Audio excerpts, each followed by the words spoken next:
প্রিয় বন্ধু, প্রিয় বাবা, বোঝা উচিত একজন নারী অস্বীকার করার কোনো বিষয় না। পুরুষ যেমন আল্লাহর সৃষ্টি, নারীও আল্লাহর সৃষ্টি। নারীর প্রতি পুরুষের আসক্তি, পুরুষের প্রতি নারীর আসক্তি, এই আসক্তি, এই বন্ধন, এই প্রেম, এই ভালোবাসা, এই আন্তরিকতা, এই মহব্বত, এই হৃদয়ের টান, এটা যদি না থাকতো তো মানব প্রজন্ম আজকের এই পর্যন্ত আসতো না। মানুষের এই ক্রমধারা কি এখান পর্যন্ত আসতো? এক স্বামী স্ত্রীর পবিত্র বন্ধন, একে অপরের প্রতি অকৃত্রিম ভালোবাসা, স্বামী স্ত্রীর একান্ত মিলন, তো এইটুকুর বরকতে মহান আল্লাহর ইচ্ছায় প্রজন্ম এভাবে আগাইছে। তাহলে এটা তো দূষণীয় না, হালাল যেটা সেটা তো দূষণীয় না।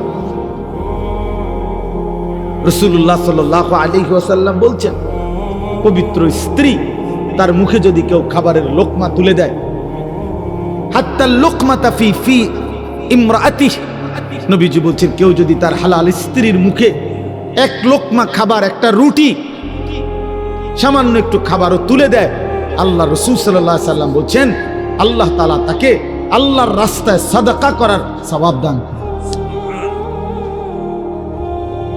নবী সাল্লাল্লাহু আলাইহি ওয়াসাল্লাম বলছেন ওয়াফি বুদআ আহাদিকুম সাদাকা, পবিত্র স্বামী স্ত্রী যদি মিলিত হয় তো আল্লাহ তাআলা সেখানেও সাদাকার সওয়াব দান করে। সাহাবী জিজ্ঞেস করছে, ইয়া রাসূলুল্লাহ, মনের চাহিদা পূরণ করলেও সওয়াব হয়? আল্লাহর নবী বললেন, সেটা যদি ভিন্ন অনুমতি নাই এমন নারীর সাথে যদি পূরণ করে সেখানে কি গুনাহ হয়? তিনি বললেন, হ্যাঁ গুনাহ হয়। কয় তাহলে এখানেও নেকি? সেখানে গুনাহ হইলে এখানে নেকি হয়।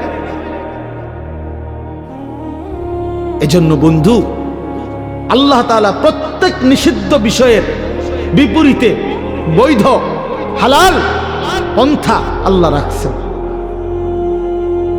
যিনি মদ হারাম করেছেন তিনি মধু হালাল করেছেন, যিনি সুদ হারাম করেছেন তিনি ব্যবসা হালাল করেছেন, যিনি ভিন নারী দেখা হারাম করেছেন তিনি বিবাহ হালাল করেছেন। এমন কোনো বিষয় নাই বান্দার যেটা চাহিদা আছে অথচ সেই চাহিদা পূরণের বৈধ কোনো পন্থা আল্লাহ দেন নাই। খোদার কসম, এমন চাহিদা মানুষের মধ্যে নাই, এটা হতে পারে না। কারণ প্রতিটি চাহিদাও দিছেন আল্লাহ, সেই চাহিদা পূরণের হালাল পন্থা নির্ধারণ করে দিছেন, সেটাও আল্লাহ করছেন।